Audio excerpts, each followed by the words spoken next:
हरे कृष्णा। दंडवत प्रणाम आप सभी को। तो आज एक हम बहुत सुंदर विषय लेकर आए हैं, भक्ति योग के लक्षण।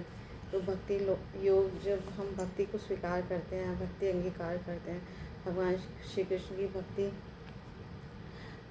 स्वरूप को हम स्वीकार करेंगे और अपना जीवन धन्य बनाते हैं, तो हमारे हमारे अंदर क्या क्या लक्षण आने लग जाते हैं और उसका क्या क्या लाभ है हमारे जीवन में।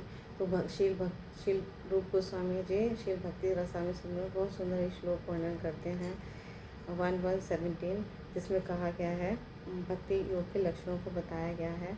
क्लेश अग्नि शुभता मोक्षा लघुता कृत सुदुर्लभा सानंदानंद विशेषात्मा श्री कृष्ण आकर्षणी च सा।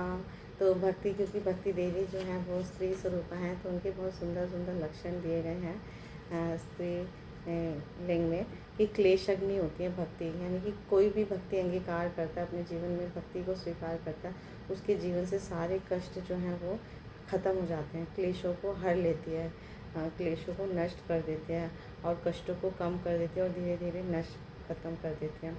शुभदा, हमारे जीवन में शुभ वस्तुओं को लेकर आती हैं, है ना। सब भक्तों का सब सौभाग्य लेकर आती है भक्ति, और जीवों के जीवन जो है, जो भी जीवात्मा भक्ति योग स्वीकार करता है, उसका जीवन जो है वो सुंदर सौभाग्यशाली बन जाता है। और मोक्ष लघुता कृत, मोक्ष को भी प्रदान करने वाली है, सुदुर्लभा है, और ये भक्ति जो है बहुत सरलता से नहीं मिलती। हमने अनेकों अनेकों जन्म में बहुत पुण्य किए होंगे, सुकृतियाँ की होंगी, तब जाके हम ये भक्ति योग को स्वीकार कर रहे हैं या भक्ति योग ग्रहण कर पा रहे हैं। तो ये सुदुर्लभ है, तो इसको स्वीकार करना चाहिए, और ये सबको नहीं मिलती, रेयरेस्ट ऑफ द रेयरेस्ट है, और ये मनुष्य जीवन का ना परम लक्ष्य है, भक्ति को स्वीकार करना और भक्ति प्राप्त करना, और भक्ति करते करते कृष्ण प्रेम को प्राप्त करना, और यही मनुष्य जीवन का परम लक्ष्य बताया गया है। सांद्रानंद, यानी कि सारे आनंदों को देने वाली है, सारा आनंद, दिव्य आनंद की अनुभूति कराने वाली है भक्ति, और ये हम अनुभव करते हैं जब हम भक्तों के संग श्रवण करेंगे, कीर्तन करेंगे, तो हमें हर समय एक दिव्य आनंद की अनुभूति होती है। तो जब हम, और ये आनंद जो है हम शब्दों में नहीं बता सकते, जब हम इसका अनुभव करते हैं तो हम वो अनुभव ही करते हैं, है ना। जैसे कि अगर मैं कहूँ कि ये जो रसगुल्ला है ये बहुत मीठा और बहुत स्वादिष्ट है, तो मैं चाहे कितना ही इसका व्याख्या करूँ कि बहुत अच्छा है, बहुत टेस्टी है, बहुत स्वादिष्ट है, लेकिन जब तक आप इसे खाएंगे नहीं, चखेंगे नहीं, तब तक आप इसका स्वाद नहीं जान पाएंगे, बस सुन पाएंगे और समझ पाएंगे, ज्ञान ले लेंगे। तो इसी तरह भक्ति के बारे में हम जितना भी गुणगान करें, वो तब तक होता है जब तक हम उसे स्वयं धारण करके उसका अनुभूति ही नहीं कर लेते। तो ये दिव्य आनंद की अनुभूति हम शब्दों में नहीं बता सकते, दिव्य आनंद की अनुभूति कराता है, आनंद ही आनंद। और क्यों? क्योंकि ये गोलोक से आया गया प्रेम धन है ना। भक्ति जो है वो भगवान की अंतरंगा शक्ति के अंदर हम करते हैं, भगवान की अंतरंगा शक्ति हमें भक्ति देती है और भक्ति करवाती है, तो वो भगवान को दिव्य आनंद देती है। तो वही अंतरंगा शक्ति जो है वो उसके कारण हम भक्ति कर पाते हैं और वो दिव्य आनंद की अनुभूति कर पाते हैं। विशेष आत्मा, और सबसे ज़्यादा विशेष है ये। तो इस जीवन में हमारा, अगर हम कुछ कर रहे हैं, अच्छा कार्य कर रहे हैं, वो ये भक्ति ही है।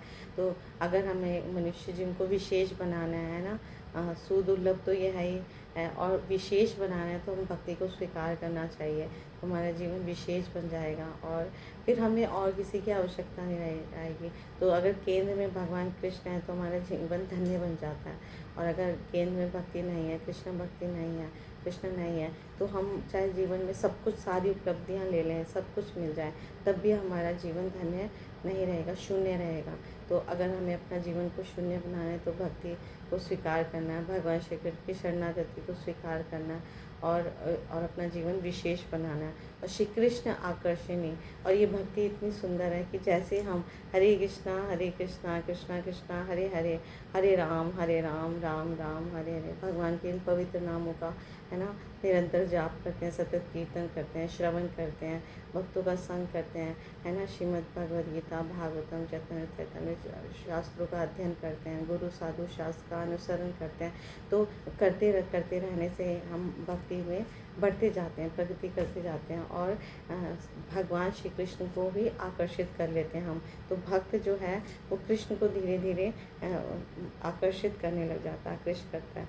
तो इस तरह से ये भक्ति ये सब फल देती हैं। तो भक्त पर किसी तरह का कर्मफल का पाप नहीं लगता या कोई कर्मफल उस पर लागू नहीं होता, क्योंकि भगवान भी भगवद गीता में कहते हैं, सर्वधर्मान परित्यज्य मामेकम शरणं व्रज अहम त्वाम सर्व पापेभ्यो मोक्षयिष्यामि मा शुचा।